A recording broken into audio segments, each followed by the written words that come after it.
La serie que iniciamos la semana pasada tiene por título Mi futuro en sus manos. Mi futuro en sus manos, en las manos de Dios. Ahora, ¿por qué lo estamos estudiando? Porque todos queremos que nos vaya bien. Nadie quiere iniciar un negocio para quebrarlo, nadie quiere casarse para divorciarse, nadie quiere ir al gimnasio para lastimarse y no poder seguir después yendo al gimnasio, sino todos queremos que nos vaya bien. Y creo que al principio del año siempre hacemos propósitos y nos planteamos metas y queremos que este año sea mejor que el anterior. Y eso está muy bien. Ahora, ¿cómo lo hacemos? Nosotros no debemos caer en la trampa del pensamiento positivo. ¿Qué es eso? No, este año sí me va a ir bien, hoy sí, este año va a ser bueno y yo me voy a parar en el espejo y voy a decir, este año, Juan Carlos, te va a ir bien, este año vas a ser fuerte, este año vas a cumplir tus metas. No, eso no funciona. Eso es darse puro cuento. Ahora, cuidado, porque también hay una versión, no voy a decir, bueno, sí, cristianizada de eso, usando textos de la Biblia que no tienen relación y muchas veces sacados del contexto totalmente y diciendo o repitiendo textos de la Biblia. A esto, y usamos lo que sea, y que tratamos de que solo por repetir todo va a pasar. No es cierto. Alguien dirá, no, pero es que la palabra de Dios tiene poder. Sí, por supuesto que tiene poder. Pero la palabra de Dios tiene poder cuando la obedecemos. Entonces el tema no es pensamiento positivo, es caminar en obediencia al Señor. Y eso es lo que estamos aprendiendo en esta serie. Mi futuro está en sus manos. Yo no debo preocuparme, no debo de estar pensando nada más que me va a ir bien. Debo obedecer a Dios. Y la semana pasada hablamos de eso, de atesorar y obedecer la palabra de Dios. Y el segundo mensaje es poner mi vida en sus manos. Poner mi vida en sus manos.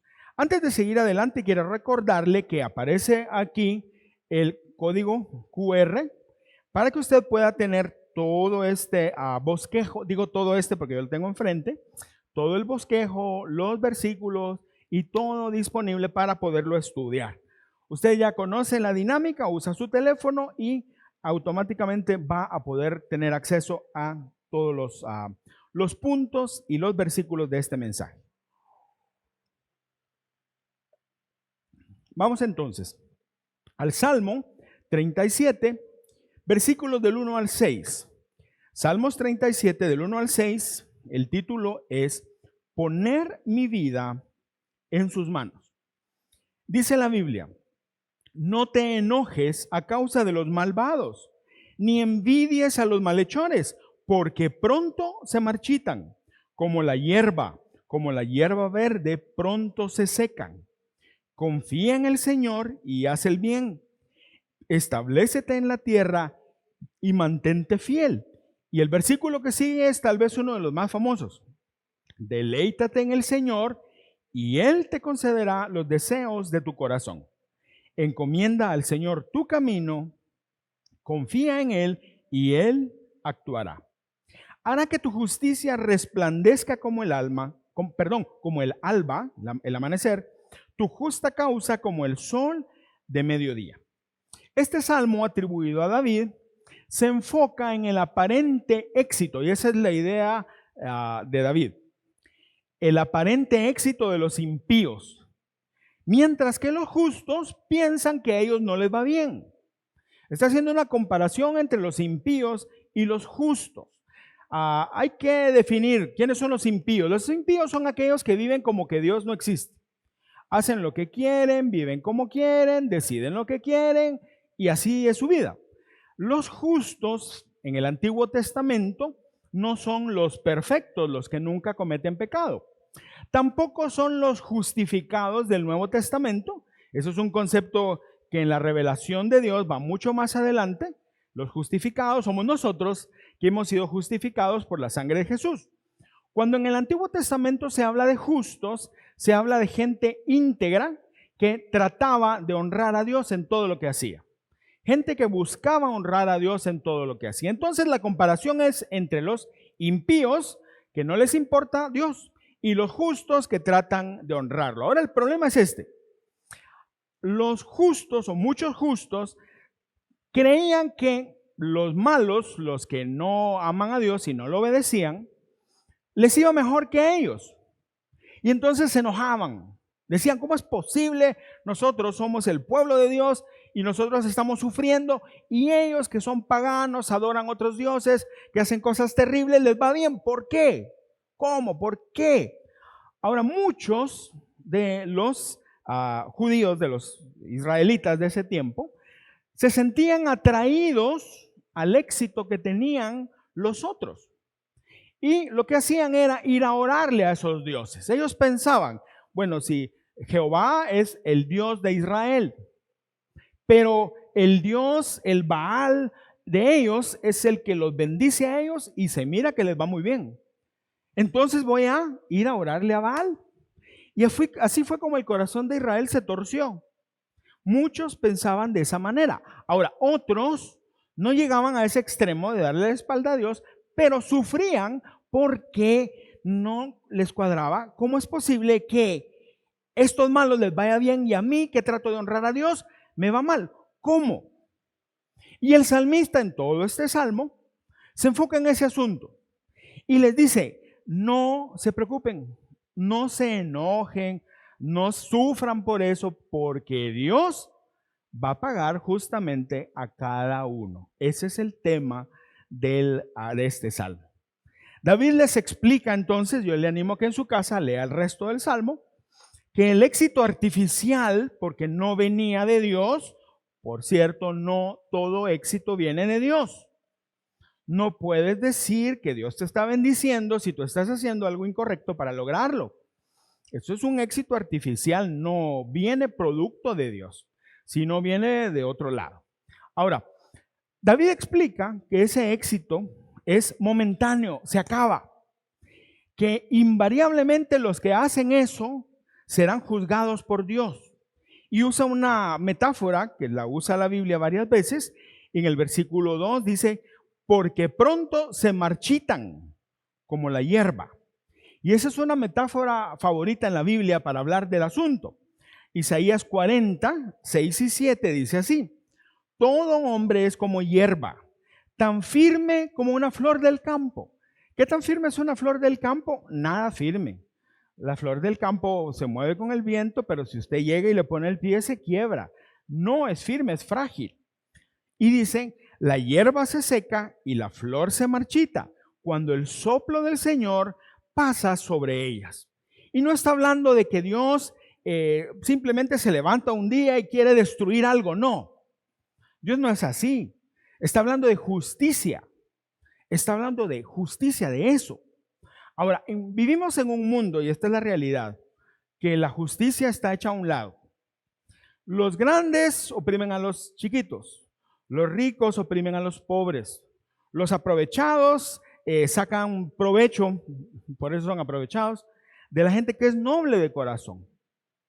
Pareciera ser que la única manera de prosperar, y ahora ya no estoy hablando de Israel de hace 3000 años, sino de nuestro país, nuestra realidad hoy, pareciera ser que la única manera de prosperar en el mundo es hacer lo que todos hacen. Es dejarnos llevar por lo que el mundo hace. Mis amigos, eso es exactamente lo mismo que estaba pasando en Israel hace 3000 años. Y es exactamente lo mismo que Pablo dice, no se dejen llevar por esto. Por supuesto, yo sé que es frustrante que si tú tienes un negocio y tú te esfuerzas haciendo lo correcto, inviertes, trabajas mucho, haces las cosas bien, pagas tus impuestos bien y todo, y ver que otros que no lo hacen, prosperan. Yo sé que es frustrante, pero la Biblia nos llama, y este pasaje en particular, a que no tenemos que caer en esa trampa. Algunos se enojan en contra de Dios y le reclaman a Dios. Otros se enojan con las personas o con el gobierno o con alguien más. Y otros caen en la tentación de hacer las cosas incorrectas y se vuelven parte de todo ese asunto. Ahora, el llamado de David es este: no nos dejemos engañar por el éxito del malvado, porque es una ilusión. Es una ilusión. Al final del camino, invariablemente, está el castigo de Dios. Así será. Y eso no es porque uno desee que eso pase, es porque la Biblia lo enseña. Entonces, ¿cómo hacemos para vivir en este mundo donde pareciera ser más fácil hacer lo incorrecto y prosperar que serle fiel a Dios? ¿Qué hacemos para que nos vaya bien? La pregunta es, o la respuesta es esta: debo poner mi vida en las manos del Señor.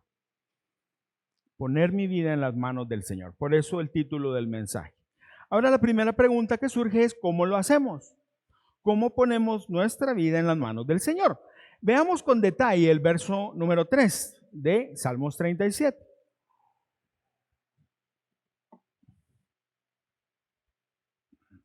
Dice David: confía en el Señor y haz el bien. Establécete en la tierra y mantente fiel. En este versículo, la confianza en Dios, bueno, si yo pregunto quiénes confían en Dios, hace un momento estábamos cantando, creo que todos levantamos la mano, porque todos decimos que confiamos en Dios. Pero en este versículo, confiar en Dios se manifiesta de una manera muy particular, y es esta: hacer el bien. O sea, si yo confío en Dios, yo hago el bien. Eso está diciendo. No puedo decir que yo confío en Dios y hago trampas. No puedo decir yo confío en Dios y hago lo que todo el mundo hace. Sino que si yo confío en Dios, yo tengo que hacer lo correcto, lo bueno, lo que es agradable a Dios. Y esta idea no es sino afirmar la idea que está en toda la Biblia. Toda la Biblia habla de eso, que debemos confiar en Dios y hacer las cosas correctas. Santiago, el maestro Santiago, en su carta, capítulo 2, verso 17, dice así, hablando de la fe o de la relación entre la fe y las obras. Y dice, así pasa también con la fe, que la fe por sí sola, sin acciones, está muerta. Nosotros no nos salvamos por hacer obras, por hacer cosas. No nos ganamos la salvación. Y Santiago está diciendo esto: la fe es importante, pero las obras también. El orden es el asunto. Si yo tengo fe, tengo que hacer las cosas correctas. Si yo tengo fe, mis obras lo muestran. Yo no puedo, y ese es el ejemplo que Santiago usa, no puedo decir yo tengo fe, pero yo no hago lo que debo de hacer, lo correcto. La fe y las obras van de la mano. Ahora, también pasaba algo más. Algunos de los pueblos de ese tiempo se vieron tentados a dejar la tierra e irse a buscar a otro lado. Ahora, hacer eso era equivalente a decirle a Dios, tú no eres fiel, tú eres mentiroso. ¿Por qué? Porque Dios les había dicho que Él les iba a dar esa tierra, la tierra prometida, y que Él iba a cuidar de ellos. Entonces, irse de la tierra era equivalente a decir, yo no creo en Dios. Y esa era la tentación, irse a buscar a otro lado. Salmos 37, el mismo salmo, pero el versículo 27 dice así: así que aléjate de la maldad y haz siempre lo bueno. Y agrega esto: así te quedarás para siempre en la tierra prometida. Recordemos algo, Salmos fue escrito en el tiempo del antiguo pacto, el pacto que Dios hizo con Moisés en el Sinaí. Y ahí básicamente era esto: ustedes obedézcanme y yo los voy a bendecir. Eso era, básicamente. Obedézcanme y yo los voy a bendecir. Y esto es lo que está diciendo este versículo. David lo está diciendo. Ahora, la tierra en el Antiguo Testamento es central y es muy importante entender eso. Los israelitas caminaron en el desierto por 40 años y después entraron a la tierra prometida y conquistaron la tierra prometida. Y vivieron en la tierra prometida y no vivieron mucho tiempo realmente.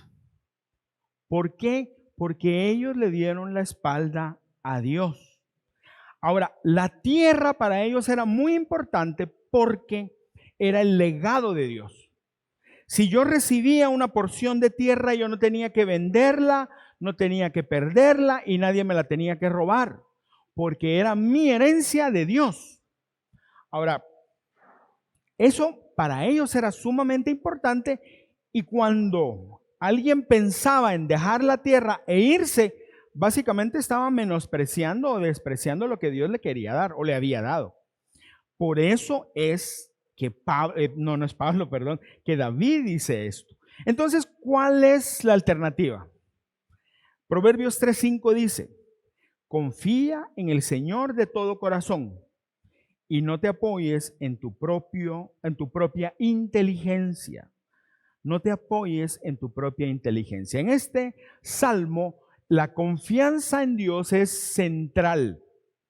Confiar en Dios aparece varias veces en este salmo porque es muy importante.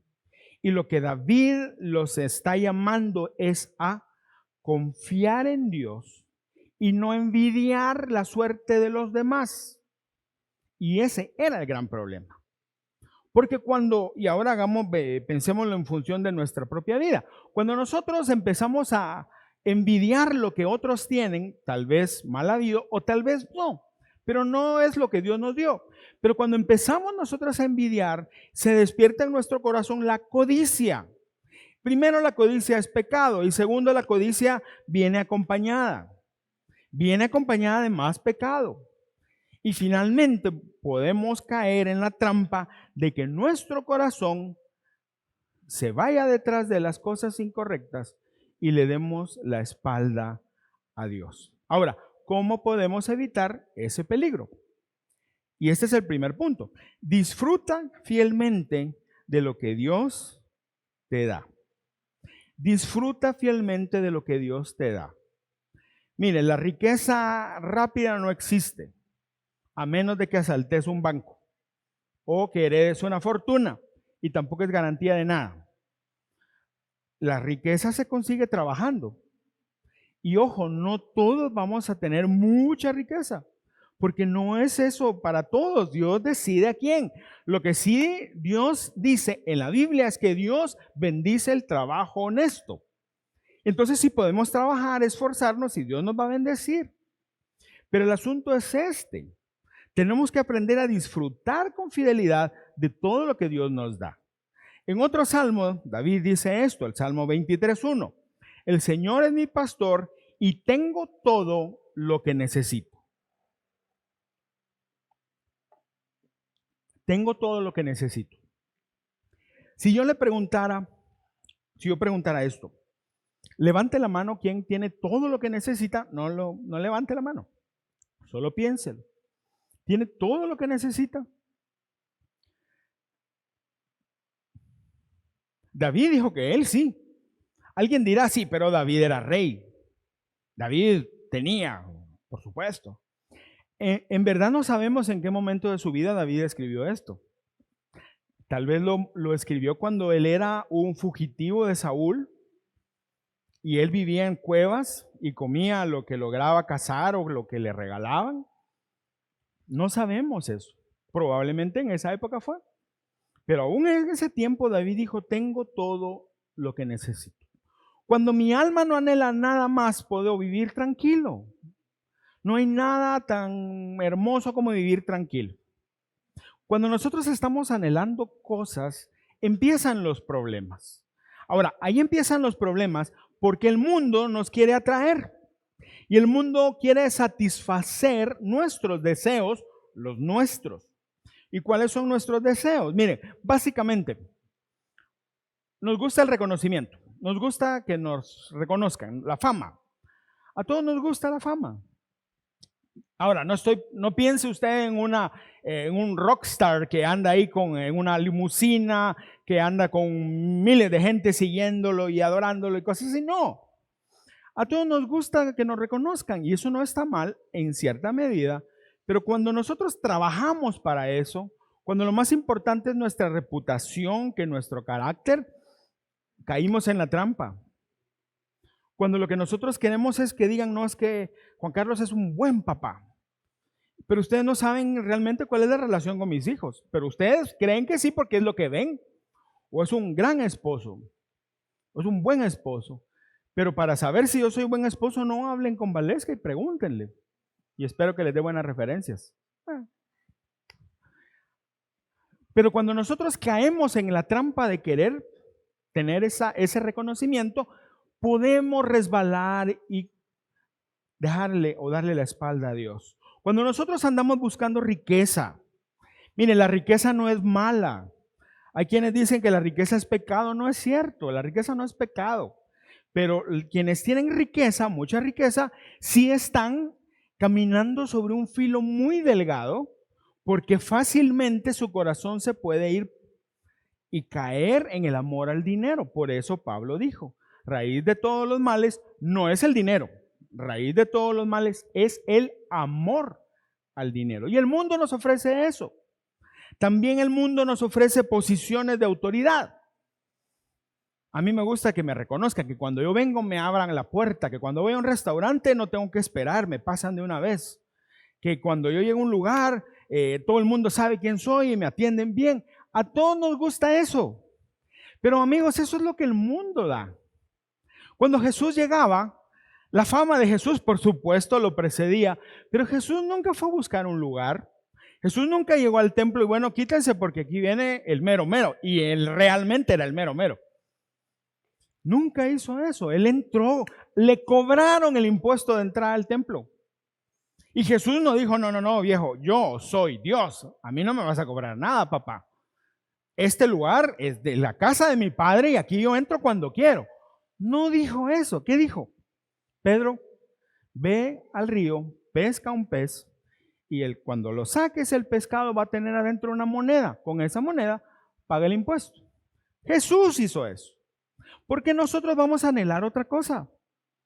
¿Por qué nosotros vamos a anhelar otra cosa?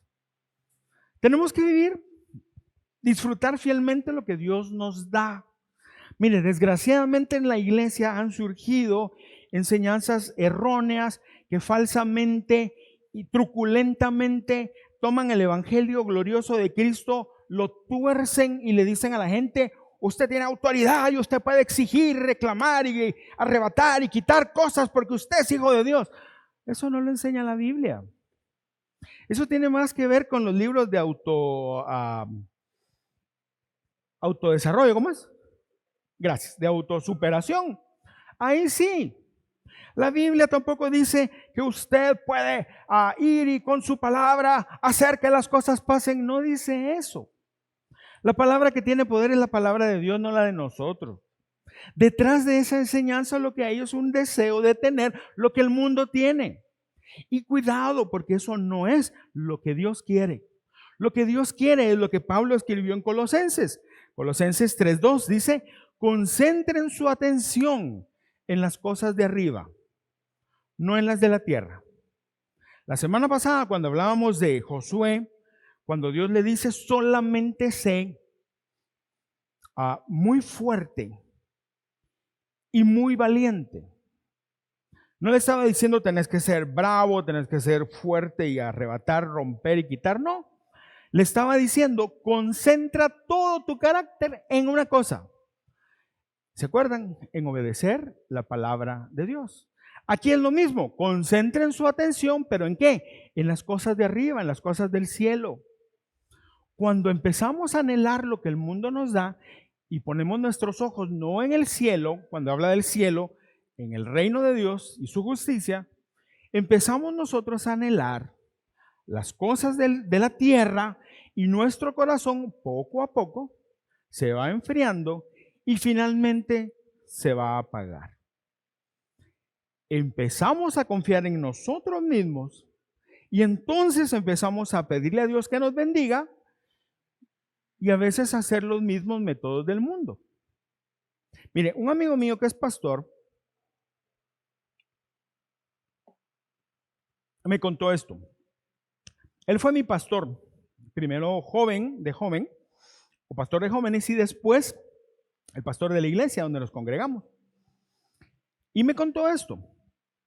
A su casa llegó una hermana, a la casa pastoral, y cuando entró, le invitó a entrar y la señora le dijo, mire hermano pastor, quiero entregarle esto, y le dio un sobre. Este es la ofrenda, el diezmo de mi hijo y la mía.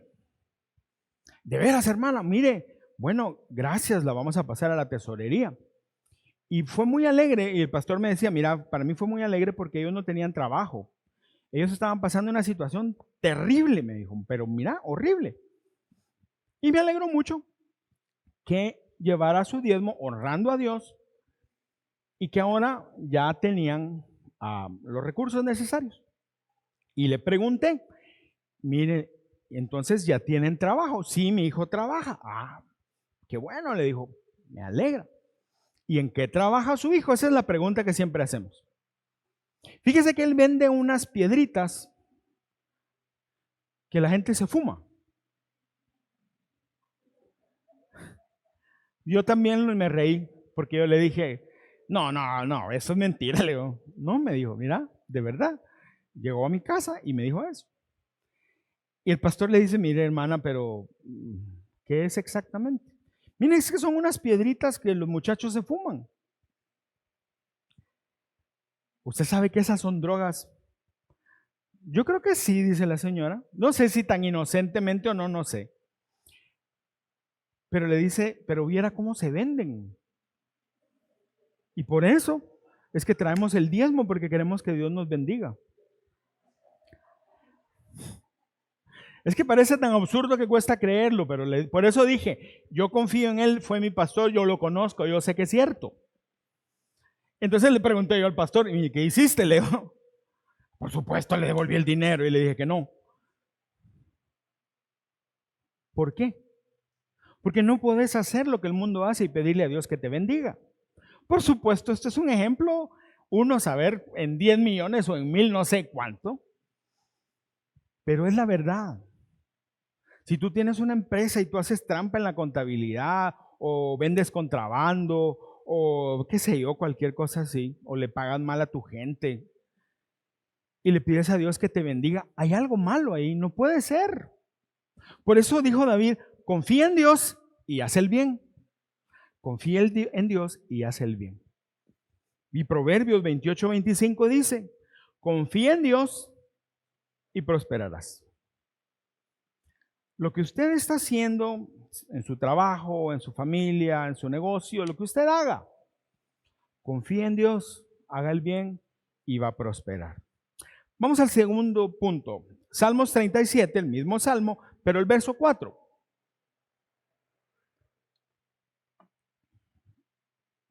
Este versículo, decía yo, es uno de los más famosos tal vez y uno de los más mal usados también.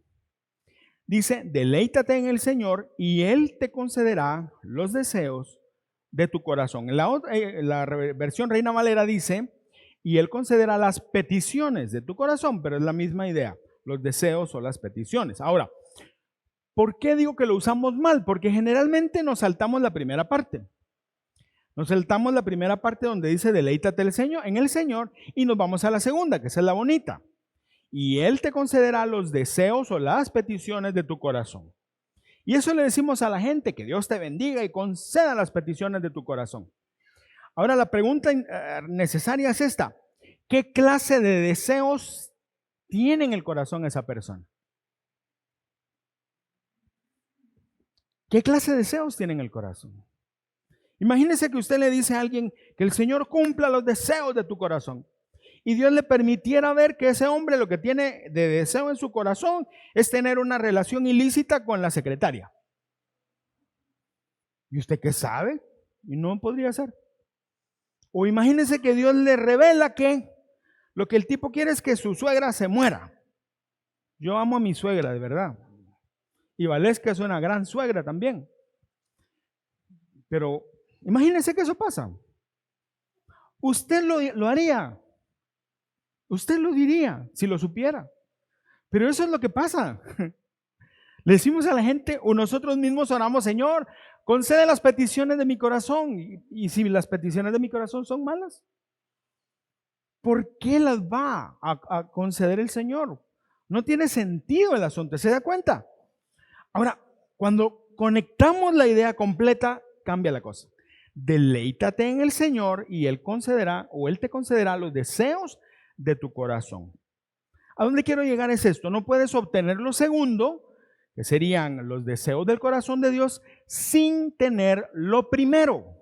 Y lo primero es deleitarte en el Señor. Ahora, ¿qué quiere decir deleítate en el Señor? Tiene que ver con encontrar en Dios la satisfacción. ¿Qué es eso? La satisfacción. Regocijo, complacencia, gozo, placer. El regocijo de nuestra vida. Ahora, vamos a términos menos abstractos y más claros. ¿Qué significa que el Señor es la satisfacción de nuestra vida? ¿Qué significa? Significa que, entre varias cosas, que nosotros disfrutamos conocerlo a través de la Biblia. Que la Biblia para nosotros es central. Que leemos la Biblia, estudiamos la Biblia y, por cierto, leer un post en Facebook que tiene un versículo no es estudiar la Biblia. No es eso. Está bien, hágalo, pero no. Tampoco es oír una reflexión de 2, 3 minutos. Atilio me manda la reflexión cada día de un amigo nuestro en común, uruguayo, dice él. Él es pastor allá en Uruguay y él hace unos programitas como de 4 o 5 minutos por ahí y reflexiona en la Biblia. De verdad, buenísimo, buenísimo, buenísimo. Y eso es importante, sí, pero no sustituye a la Biblia, mis amigos. Tenemos que ir a la Biblia y leer la Biblia. Tenemos que pedirle al Señor que nos hable a través de la Biblia. Si nosotros lo hacemos como una práctica diaria, eso es encontrar o tener la satisfacción o deleitarnos en el Señor. También es cuando anhelamos tener comunión con Él a través de la oración. Mire, o la oración no es un botiquín. Nosotros vamos al botiquín cuando necesitamos una medicina. Cuando algo me duele, voy al botiquín y busco algo. Dios no es así y la oración no es para eso. La oración es para tener comunión con Dios. Cuando la comunión con Dios es importante para nosotros, podemos decir que nos deleitamos en Dios. Y también, y esto es sumamente importante, que no se puede desconectar de lo anterior, cuando obedecemos a Dios. Porque si no obedecemos a Dios, si no hacemos la voluntad de Dios, no nos estamos deleitando en Él. Ahora, hago esta pregunta y piénsela. Sabiendo esto, disfrutamos conocer a Dios a través de las Escrituras, anhelamos tener comunión con Él por medio de la oración y nos satisface hacer su voluntad, pensando que eso es tener satisfacción en Dios. Pregunto, ¿es Dios la satisfacción de tu vida? ¿Es Dios la satisfacción de tu vida?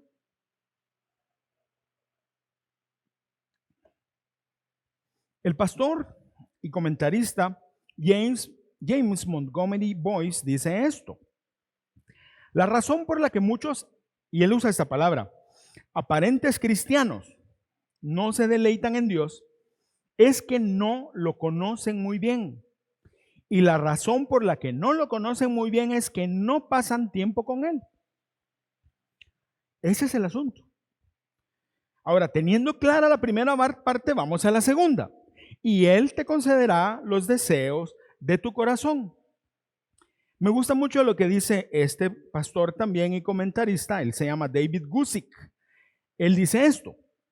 Al respecto de esa parte del versículo. Esta es una promesa maravillosa e incluso segura. O sea, que yo puedo confiar que Dios así lo hará, es seguro. Aquel que verdaderamente, y aquí enfatizo, aquel que verdaderamente se deleita en el Señor, encontrará su corazón y sus deseos cambiados. Esa es la clave. Cuando nos deleitamos en el Señor, nuestros deseos cambian. Y David Guzik sigue diciendo, alineándose constantemente con los buenos deseos de Dios para la vida del cristiano. Por lo tanto, vemos que encontrar el deleite en Dios es la clave para una vida feliz y satisfecha. No es tener más, no es querer más, es deleitarnos en Dios. Y entonces vamos a tener una vida satisfactoria. Ahora, con esto en mente, ¿qué necesitamos para poner nuestra vida en las manos del Señor? Y este es el segundo punto. Dale al Señor el lugar que le corresponde en tu vida.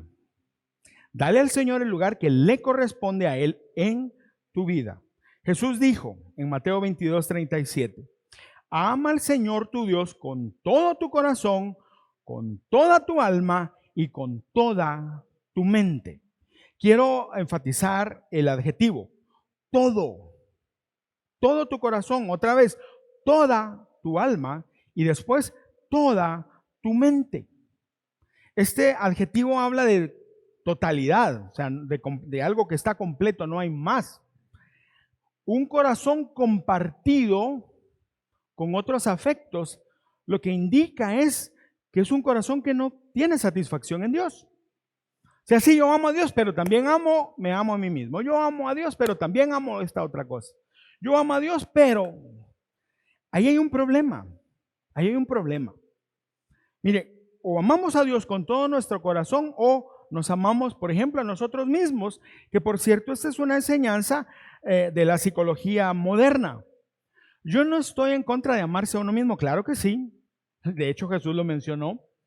Pero sí estoy en contra de ideas falsas que han surgido en base a esto. Por ejemplo, hay una idea que está totalmente torcida que dice algo como esto. Tú no puedes amar a Dios si no te amas a ti mismo. Eso es mentira. Yo lo he oído y escuché una vez. Tuve el infortunio de escuchar una vez un mensaje con ese tema. Ahora, ¿por qué se dijo? Hay un pasaje en Primera de Juan donde dice, tú no puedes amar a Dios, que no lo ves, si no amas a tu prójimo, a quien sí ves. Y entonces eso lo conectaron con lo que Jesús dijo. Ama a tu prójimo como a ti mismo. Y yo no entiendo la lógica, pero una lógica muy torcida, al final concluyó, y no es el único, porque algunos, bueno, de hecho un famoso pastor, no sé si es pastor realmente, pero un predicador famoso lo enseña. La lógica es, si tú te amas a ti mismo, puedes amar a tu prójimo. Y si tú amas a tu prójimo, puedes amar a Dios. ¿Qué dice la Biblia? Lo contrario. Si tú amas a Dios, si tú amas a Dios, así, si tú amas a Dios, el amor de Dios en ti te va a permitir amar a tu prójimo. Y todos nos amamos a nosotros mismos, eso ya viene de paquete, eso está ahí. El problema es que eso se sale de control si nosotros no amamos a Dios primero. Ese es el punto. Un corazón que está compartido cae en esa trampa de amarnos a nosotros mismos. Lo decía hace un momento, una enseñanza de la psicología moderna es que lo más importante eres tú y el mundo gira alrededor tuyo y como tú te sientas es lo importante y nadie tiene el derecho de desafiar lo que tú crees que eres y lo que tú sientes y eso es peligroso. Lo que la Biblia enseña es ama al Señor tu Dios con todo tu corazón, con toda tu alma y con toda tu mente. Pero podemos caer en la trampa de amar a otros en exceso. Y digo en exceso. Yo sé que muchas veces dicen te amo demasiado. Y eso lo usan, yo lo he visto. Un montón de gente pone eso, te amo demasiado. Yo no creo que eso esté bien dicho. Porque si te amo demasiado, tengo un problema. No amo a Dios, te amo más a ti. Eso está mal. Pero bueno, eso es un decir. Pero el punto es este. ¿Cuándo amamos excesivamente a personas? Por ejemplo, hay esposas que casi que idolatran al esposo. O esposos que idolatran a su esposa. O hijos que idolatran a sus padres. Padres que idolatran a sus hijos. Y toda su vida gira alrededor de sus hijos. Y eso es un problema, mis amigos, porque estamos cayendo en la trampa. Lo que Jesús dijo es, bueno, lo dijo Dios en el Antiguo Testamento, ama al Señor tu Dios con todo tu corazón, con toda tu alma y con toda tu mente. Y si nosotros caemos en la trampa de amar a la gente más que a Dios mismo, eso es un problema. Cuando nosotros tenemos un corazón partido, nosotros amamos lo que el mundo puede darnos. Amamos la riqueza, el reconocimiento, el poder, la autoridad, nos gusta. Y un corazón que ha caído en esa trampa definitivamente no le ha dado a Dios el lugar que le corresponde. Por eso, dale al Señor el lugar que le corresponde en tu vida. Vivimos buscando la satisfacción del mundo, pero queremos la bendición de Dios. Y así no funciona, mis amigos. Deleítate en el Señor y Él concederá las peticiones de tu corazón. Y en el medio de ambas cosas está, o digámoslo así, deleítate en el Señor transformará tu corazón, tus deseos se alinearán al corazón de Dios y entonces Él concederá los deseos o las peticiones de tu corazón. Así funciona. No puedes vivir de la manera que sea, como se te da la gana, y esperar que Dios te bendiga. No funciona así. Hay una historia de un hombre,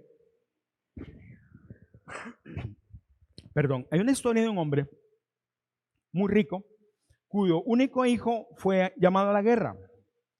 Eso fue durante la Primera Guerra Mundial. Él recibía cartas desde el frente que le enviaba a su hijo y un día dejó de recibirlas. La peor noticia fue cuando le llegó una notificación del ejército dándole sus condolencias porque su hijo había muerto en batalla. Para aquel hombre, que era un hombre muy rico, un hacendado inglés muy rico, eso fue terrible. Fue un golpe horrible para él y se puso muy triste. Pasaron los años, terminó la guerra y después de eso, cuando ya los soldados estaban regresando a sus tierras, tocaron la puerta o llegaron a la puerta de la casa de él y era un muchacho, era un joven. Todavía venía herido porque acababa de regresar de la guerra. Pidió hablar con el señor de la casa y aquel hombre lo recibió. Tuvo la deferencia porque era un soldado como había sido su hijo. Su sorpresa fue que este muchacho había peleado en la guerra a la par de su hijo. Y le dijo algo más: yo estoy muy agradecido porque su hijo murió salvándome la vida. Usted es el papá de un héroe, le dijo. El papá estaba llorando. Entonces vino el muchacho, abrió la maleta que tenía y le dijo: yo antes de ir a la guerra, yo soy artista. Y yo hice este retrato de su hijo cuando estábamos todavía en el frente y quiero regalárselo. Y le dio, en una hoja, le dio el retrato del hijo, del muchacho. Para que el hombre fue un regalo valiosísimo, se puso a llorar, se lo quiso pagar y el soldado le dijo: no me debe nada, para mí de verdad es un honor conocer al papá de un hombre tan valiente como su hijo. Y se fue. Aquel hombre tenía una colección terriblemente grande, mal adjetivo, increíblemente grande, de obras de arte. Y entonces en el salón donde estaban las obras de arte, en el lugar central, en la mejor posición, puso el dibujo de su hijo, enmarcado muy bonito y todo, quitó el cuadro que estaba, puso ese. Y entonces todos los días él veía el retrato de su hijo. Para ser honestos, no era una gran obra de arte, era más bien un trabajo de principiante, pero para él fue lo más importante. Este hombre murió y no tenía herederos, así que él, dentro de su testamento, él tomó la decisión de vender todas sus obras de arte y la voz se corrió. Cuando llegó el día de la subasta, había mucha gente con mucha plata ahí y empezaron a ver las obras y todos estaban encantados, que habían obras muy bonitas y nadie le puso atención a la que estaba en el lugar central, que era el cuadro con el dibujo o el retrato del hijo del dueño de eso. Cuando empezó la subasta, el que estaba al frente dijo esto: tengo las instrucciones del Lord, y dijo el nombre, de que el primer cuadro que se venda es este. Y se dirigió al retrato del hijo. Y entonces muchos dijeron: ¿y eso? Ahí estaba eso. Yo no lo vi. O sea, yo me puse a ver lo demás. ¿Y eso? ¿Quién va a pagar algo por eso? Y la gente estaba desconcertada, no sabía qué hacer. Y entonces, bueno, este es el retrato del hijo del caballero. ¿quién ofrece 100 libras por él? Nadie. ¿Quién ofrece 100 libras otra vez? Nadie. ¿Quién ofrece algo por este cuadro? Nadie. La gente estaba murmurando y decía, este está loco, ¿cómo que nosotros nos interesan aquellas cosas, no eso? Y alguien dijo, mire señor, pero ¿por qué no vende otras y dejemos esa de último y la vendemos? Y él dijo, no, las instrucciones fueron claras. Primero se vende el cuadro del hijo, el retrato del hijo, y después todo lo demás. ¿Quién hace una oferta por el cuadro del hijo? Y entonces en el fondo del salón se oye una voz. 2 libras, dijo, 2. Todos voltearon a ver quién es el loco que quiere comprar esa cosa. Y era un hombre muy sencillo, muy humilde, era el jardinero de la casa. Era un hombre anciano que había vivido toda su vida y que él había estado el día que el joven fue llamado al ejército y se fue, estuvo ahí cuando le dieron la noticia al señor, al papá, de que su hijo había muerto.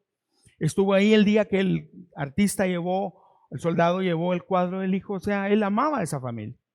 Pero él tenía 2 libras nada más.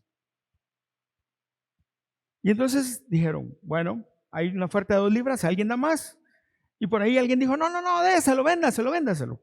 Bueno, ¿no hay otra oferta? No, dijeron los gente. Ok. 1, 2, 3, vendido al caballero del fondo por 2 libras. Y toda la gente, hoy empieza lo bueno. Muy bien, caballeros, gracias por haber venido, termina la subasta. ¿Qué? Termina la subasta. ¿Pero y por qué? Si solo compraron eso, todo lo demás. Las instrucciones del dueño, del señor de la casa son estas. El que compre el hijo se lleva toda la colección. El caballero pagó 2 libras por él. Él es el dueño de toda esta colección. Es exactamente lo que la Biblia dice. Pablo lo dice de esta manera. Si Dios, el Padre, no escatimó a su propio Hijo, no les dará, y oiga, con Él todas las cosas. Pero nosotros queremos tener todas las cosas, pero no queremos tener al Hijo. Nosotros queremos obtener todo lo que nosotros queremos, pero no queremos obtener lo más importante, que es al Hijo, a Jesús. No le damos su lugar en nuestra vida al Señor, pero sí queremos que nos bendiga. Pero sí queremos que nuestros anhelos, nuestros planes, nuestros propósitos se cumplan. Amigos míos, así no funcionan las cosas. Repito lo que Pablo dijo. Si el Padre no escatimó ni a su propio Hijo, ¿no les dará con Él todas las cosas? Ese es el punto. Cuando nosotros le damos su lugar a Dios y a Jesucristo su Hijo, al Espíritu Santo que es Dios en nuestra vida, entonces Él concederá las peticiones de un corazón transformado por Él. Ese es el orden correcto. Y vamos al último punto, al tercer punto. El siguiente versículo, los siguientes 2 versículos. Salmos 37, versos 5 y 6. Encomienda al Señor tu camino. Confía en Él y Él, o sea Dios, actuará. Hará que tu justicia resplandezca como el alma. Otra vez lo dije mal. Como el alba, el amanecer. Tu justa causa como el sol de mediodía. Pablo cierra esta parte del Salmo diciendo esto. Encomienda al Señor tu camino. Confía en Él. Ahora, camino, ¿a qué se refiere? No está hablando de viaje, aunque sí, pero de una manera metafórica. Esta palabra, camino, se refiere a la vida, al transcurso de nuestra vida o a lo que pasa en nuestra vida. Lo que está diciendo es, encomiéndale a Dios tu modo de proceder en la vida y confía en Él. Ahora, es interesante porque la palabra que se traduce encomendar literalmente significa en el hebreo rodar. La idea es esta. Es como algo que nosotros estamos empujando para entregárselo a alguien más. Como que yo diga, Alma, necesito que me ayudes a guardar esta mesa, porque yo me voy a ir de viaje. Entonces, aquí está la mesa. Yo llego a su casa y empujo la mesa y se la dejo a ella. Y ella la agarra y ella se encarga. Esa es la misma idea.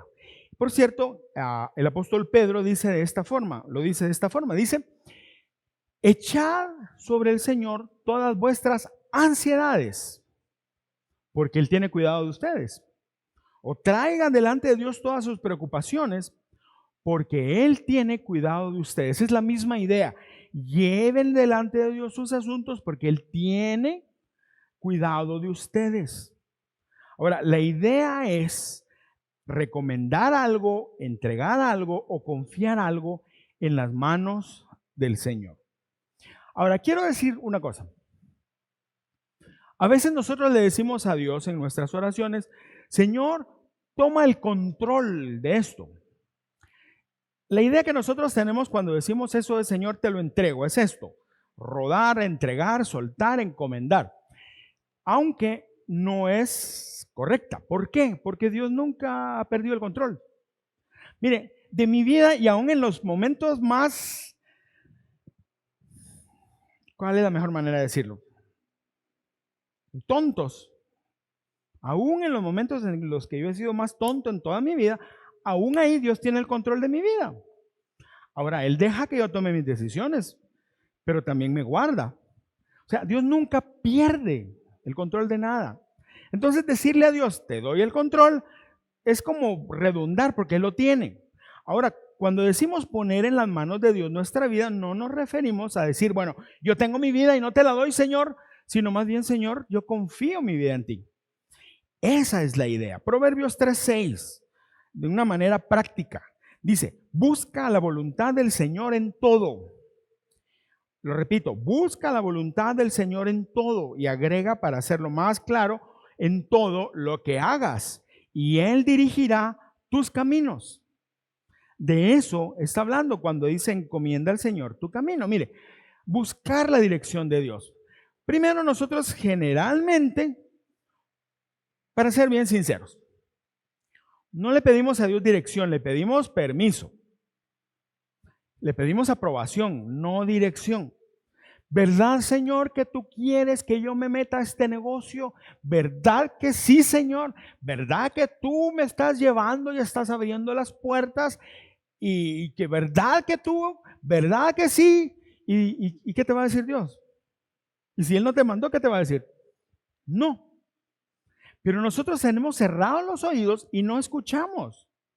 Porque nosotros, sinceramente, no nos interesa la dirección de Dios, nos interesa la aprobación de nuestros deseos y no la dirección de Dios. Alguien dirá, sí, pero es que miren, con buscar la dirección de Dios es bien difícil. Mire, sí y no. No, ¿por qué? Porque se nos ha enseñado que es un asunto muy místico. ¿Qué es misticismo? Misticismo es una relación con la divinidad, con Dios, así a muy profundo nivel. Entonces, buscar la dirección de Dios es pasar orando 8 horas, ayunar 47 días y venir a la iglesia todos los días, es ir a un montón de cultos, ir a vigilias, y entonces Dios te va a dar su dirección. No, no es así. Por cierto, no está mal orar todo el tiempo que quieras, tampoco está mal ir a la iglesia, tampoco está mal ayunar. Si tú sientes el deseo en tu corazón, hazlo, está bien, no hay problema. Pero pensar que esa es la forma en la cual Dios te da dirección, no es esa. ¿Sabe dónde Dios nos da dirección? Y todo el mundo la tiene. Así que nadie puede decir que no sabía. En la Biblia. Vaya a la Biblia, ahí está. Ahí está la dirección de Dios. ¿Quiere dirección de Dios? Lea la Biblia. Ahí se va a encontrar. Ahora, ¿cómo lo hacemos? ¿Buscamos la guía del Espíritu Santo? Sí. Pero no es necesario andar buscando que nos den una palabra o tratar de ver las circunstancias y encajarlas para poder ver si eso no es o esperar un sueño. Sí, Dios habla en sueños, yo creo que sí, pero en general no funciona de esa manera. En general Dios te habla en la Biblia. Tú vas a la Biblia, la lees y tú entonces el Espíritu Santo te dirige a lo que tienes que hacer. Y cuando tú has visto eso, tienes que ver si eso que tú crees que es lo que Dios te está diciendo glorifica a Dios. Si glorifica a Dios, es dirección de Dios, pero todavía hay un filtro más. Si tienes opciones y las 2 o 3 opciones todas glorifican a Dios, la pregunta que hay que hacer es, de las 2 o 3, ¿cuál glorifica más a Dios? Y generalmente ese es el camino que hay que tomar. No es así enteramente fácil, pero tampoco es difícil. Pero para eso necesitas encomendar o confiar tu vida en el Señor. Ahora, hay otro filtro.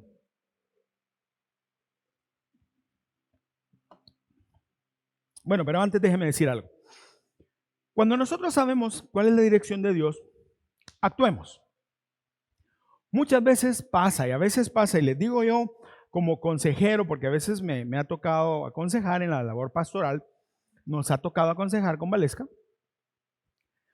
Por cierto, un comercial, si usted necesita platicar, porque a veces necesitamos platicar y contar o buscar un consejo, no crea que nosotros somos la gran cosa, no, pero somos hijos de Dios como usted y el Espíritu Santo nos habla a nosotros y a usted.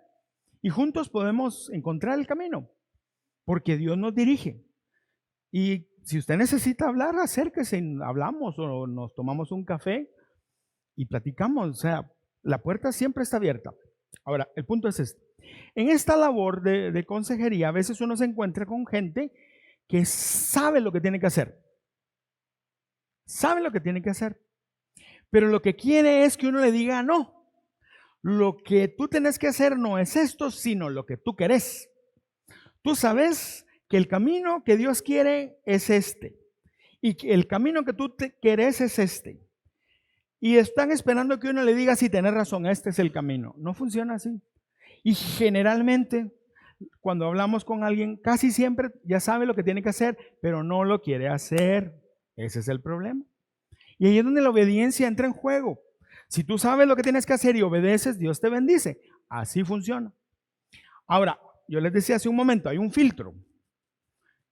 Y es sentir paz. Cuando yo sienta paz, lo voy a hacer. Hay cosas que no vas a sentir paz y tenés que hacer. Y hay cosas que te dan paz y no es lo que Dios quiere. Peligroso. Ahora, déjenme ilustrarlo rapidito. Cuando Jesús fue con sus discípulos a orar a Getsemaní, dice la Biblia que estaba muy preocupado, tan preocupado que dice Lucas que sentía como que se iba a morir. Eso es lo que Lucas, se refiere Lucas a ese momento, como que Jesús se iba a morir. Era terrible, estaba pasando por una cosa espantosa. ¿Y qué dijo Jesús? Señor o Padre, no tengo paz, así que me voy a ir. No. ¿Qué dijo Jesús? Yo no quiero. Y si es posible, pasa de mí esta copa. ¿Qué copa? La copa de la ira de Dios. Eso es el castigo. Bueno, otra cosa terrible, que Jesús lo pagó por usted y por mí. Pero que no se haga mi voluntad, sino la tuya. ¿Sintió paz? Yo no creo. Pero después sí sintió paz. ¿Por qué? Porque después llegó con sus discípulos y les dijo, bueno, levántense y vámonos. La actitud del corazón de Jesús era diferente.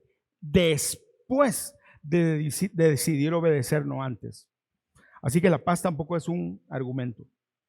Y entonces dice que si nosotros confiamos en el Señor, Él actuará y hará que tu justicia resplandezca. Mire, cuando nosotros confiamos en Dios, nuestra parte es obedecer. Nada más. ¿Qué es poner mi vida en sus manos? Y este es el último punto. Confiar plenamente en el Señor y dejar los resultados en sus manos. Ahora vivimos en una época de las cosas instantáneas. A nadie nos gusta hacer cola. ¿O a alguien le gusta hacer cola? A nadie nos gusta hacer cola. A nadie nos gusta el tráfico. A nadie nos gusta ir a hacer fila a un restaurante para comer, y peor si tenemos hambre, es horrible, a mí no me gusta. ¿O a quién le gusta que manda un WhatsApp y aparecen los dos chequecitos azules? Quiere decir que vieron el mensaje y no le contestan. Y usted le escribe, mira, gracias por ver mi mensaje y no responderme. Eso es un insulto hoy. Detrás va, ¿y por qué no me contestaste si ya lo leíste? ¿Por qué? ¿Por qué? Porque queremos que sea todo así. Ahora, mis amigos, con Dios no es así. Gálatas 6:9 dice, así que no nos cansemos de hacer el bien, porque si seguimos haciéndolo, Dios nos premiará a su debido tiempo. Y esa frase, quiero enfatizarla, a su debido tiempo. En el idioma original se refiere a un tiempo específico de un asunto particular. ¿Y quién estipula ese tiempo? Dios, no soy yo. Yo quisiera que cuando yo oro, Dios me responda así, pero no pasa así. Y a veces estamos orando y yo estoy orando por una petición y Nelson está orando por la misma petición y a Dios le contesta a él rápido, pero a mí no. Ahora, ¿qué quiere decir? ¿Que Nelson es más espiritual que yo? Probablemente sí. Pero no solo eso, que Dios tiene un tiempo específico para Nelson y un tiempo específico para Juan Carlos. Y tenemos que entender eso. Y tenemos que ser fieles obedeciendo lo que Dios nos mandó hasta que Él responda. El problema es que nos enfocamos mucho en el resultado y exigimos que Dios responda o que Dios haga lo que esperamos en lugar de enfocarnos en hacer lo que tenemos que hacer. Si usted conoce la antigua Guatemala, hay un volcán enfrente, se llama, sí, así se llama, el volcán de agua. Tiene su historia, ¿por qué se llama así? Pero ese es un destino de muchos que les gusta el ascenso de volcanes. Yo, cuando era un cipote, lo subí 5 veces. La primera vez que fui, no es, bueno, miren, hay gente que lo sube en 2 horas. Son atletas increíbles. Hay una carrera que se hace desde la antigua, corriendo, subir el volcán y bajarlo. Y hay gente que lo hace, nosotros no. Nosotros lo subimos como cualquier mortal y nos llevó como 6 horas. La primera vez que yo no conocía el camino fue terrible porque yo miraba que ahí estaba el cráter del volcán. Según yo estábamos como a 20 metros, pero no llegábamos. Y pasamos la última hora viendo el cráter ahí, pero no llegábamos. Y en esa parte el camino es así, literalmente así, es un zigzag. Y había un punto en el cual ya estábamos cansados después de 5 horas de caminar, y caminamos toda la noche, eso era ya en la madrugada, en la mañana. Y la pregunta es, ¿a qué hora vamos a llegar? ¿A qué hora vamos a llegar? Entonces nos dimos cuenta que empezaban a bajar personas que habían estado allá en el amanecer. Eso es de costumbre, ellos venían bajando y nosotros subiendo. Y la pregunta es, ¿cuánto falta? Y la respuesta, allá a la vuelta. Y de verdad había que dar una vuelta. Bueno, ya casi, la vuelta. Llegábamos, dábamos la vuelta y otra gran subida. Seguíamos caminando y venía otro grupo de gente. ¿Cuánto falta? Nosotros íbamos varios, íbamos un grupo de jóvenes de la iglesia. ¿Cuánto falta? Pregúntale. A la vuelta, le dice. Va, hoy sí, a la vuelta. Llegábamos a la tal vuelta, cruzábamos y hubo un gran camino para adelante. Mire, uno tras otro. ¿Cuánto falta? A la vuelta, a la vuelta. Hasta un gringo que venía bajando. A la vuelta, dice el gringo y se ríe. Ja, ja, a la vuelta. Y después yo dije, no, ya no hay que preguntar, caminemos. Y en esa vuelta y vuelta, en una de esas llegamos y el cráter. Por cierto, es un hoyo, no hay nada ahí, es un hoyo. Pero cuando uno voltea a ver, se mira el precioso. Ahora, así es nuestra vida. Estamos obedeciendo a Dios. Señor, ¿cuándo? ¿Cuándo? ¿Cuándo me vas a dar lo que tú me dijiste? ¿Cuándo voy a recibir el fruto de lo que estoy trabajando? ¿Cuándo? ¿Cuándo? Y pareciera como que Dios nos dice, a la vuelta. Llegas a la vuelta y hay otra subida. Pero Señor, ¿cuándo? A la vuelta, Juan Carlos. Y sigo, ¿cuándo? A la vuelta. Pero he aprendido algo, cuando ya no me importa la subida, sino me importa caminar, en el momento menos pensado, llego a la verdadera vuelta. Y eso es lo que hace Dios. No te enfoques en el resultado o enfócate en obedecer. Cuando tú te enfocas en obedecer a Dios y no en el resultado va a llegar a su debido tiempo. Quiero pedirte que te pongas en pie, por favor.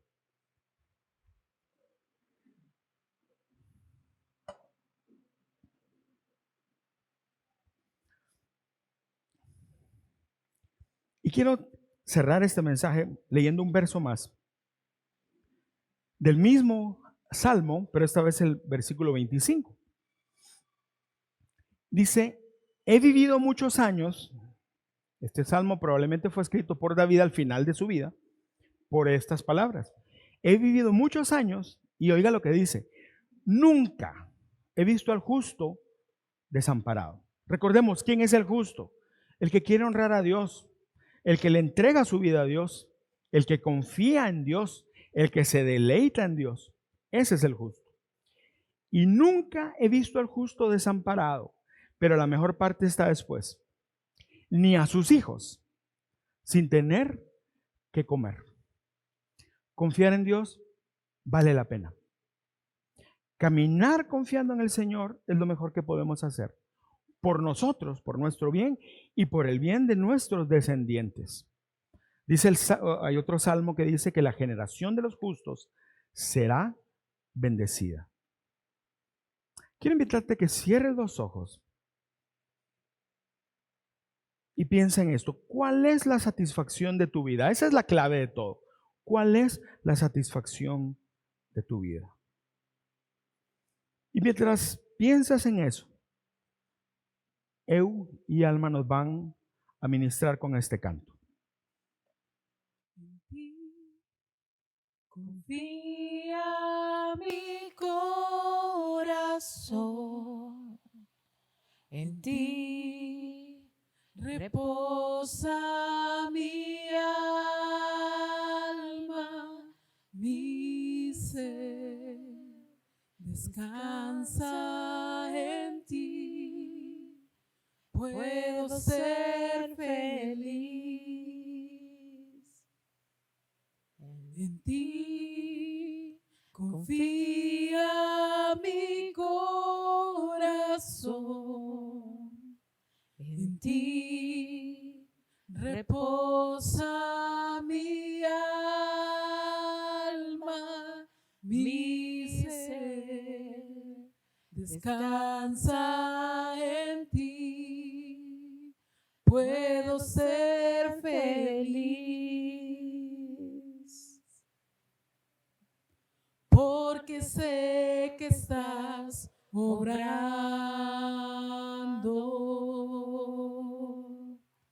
tu perfecta voluntad.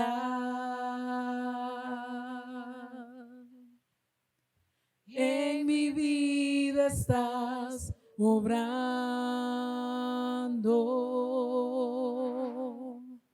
tu perfecta voluntad,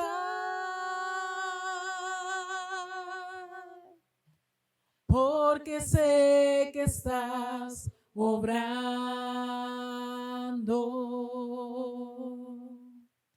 tu perfecta voluntad. En mi vida estás obrando tu perfecta voluntad. Tal vez la parte más difícil de tener fe es esperar. Probablemente esa es la parte más difícil. Porque tú sabes que estás haciendo lo correcto, pero no ves el fruto de eso. Y ahí es donde nosotros, ¿qué tenemos que hacer? ¿Reclamar, arrebatar? No. Tenemos que seguir obedeciendo. Y el que obedece a Dios y pone su vida en sus manos, puede vivir tranquilo sin temor al futuro. ¿Quiere decir esto que no van a venir problemas? No. Quiere decir que sí van a llegar problemas, pero aún en medio de los problemas, el Señor lo va a sostener. Y no solo a él, sino también a sus generaciones. Oremos. Señor, te damos gracias por este salmo que está escrito aquí. Gracias porque aunque tiene como 3000 años, es tan actual para nosotros. Porque tiene que ver con el mismo dilema que nosotros vivimos. ¿Confiamos en ti o no confiamos en ti? ¿Por qué a los que no confían en ti les va mejor que a nosotros? O eso pensamos. ¿Por qué ellos tienen facilidades y nosotros dificultades? Señor, está muy claro lo que David enseñó. El que triunfa artificialmente le espera el castigo.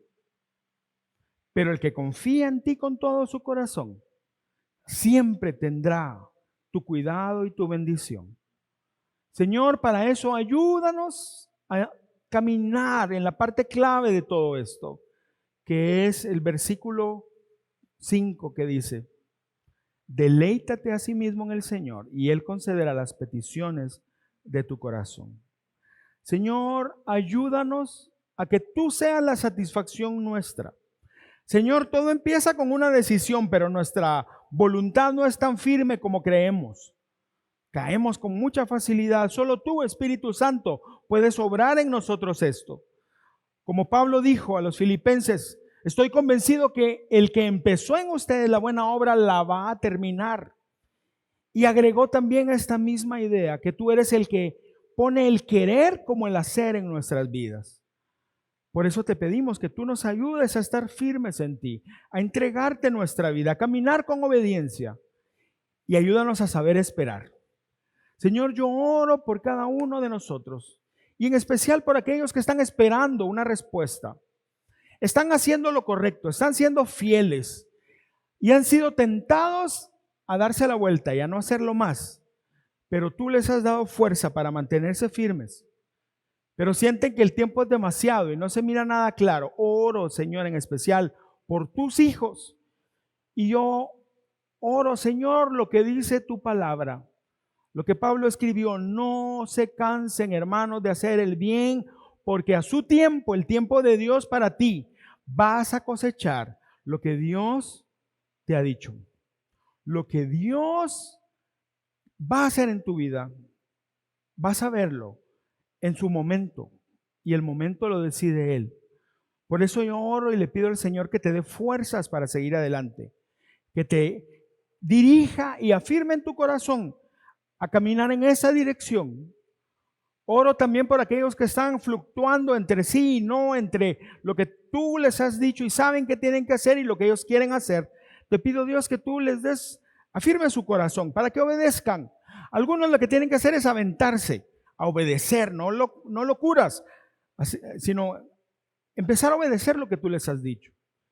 Y Señor, como dice tu palabra, tú concederás las peticiones de tu corazón de aquellos que te aman y que te dan su lugar, tu lugar en sus propias vidas.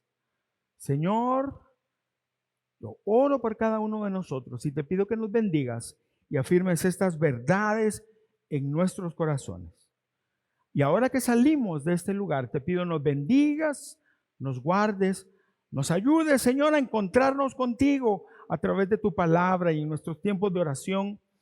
Ayúdanos a ser obedientes a ti, Señor, y ayúdanos a caminar en santidad delante de ti. Bendito Dios, oramos también por las ofrendas depositadas en el alfolí y te agradecemos por tu provisión para cada familia. Y te pedimos, Dios, que tú sigas bendiciéndoles y también nos sigas bendiciendo a nosotros como iglesia para poder hacer la misión que nos has dado.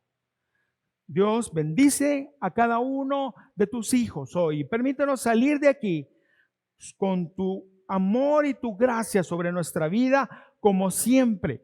Pero te pido que podamos percibirlo de una manera especial. Guárdanos, Dios. En el nombre de Jesús te lo pedimos. Amén y amén. Denle un fuerte aplauso al Señor.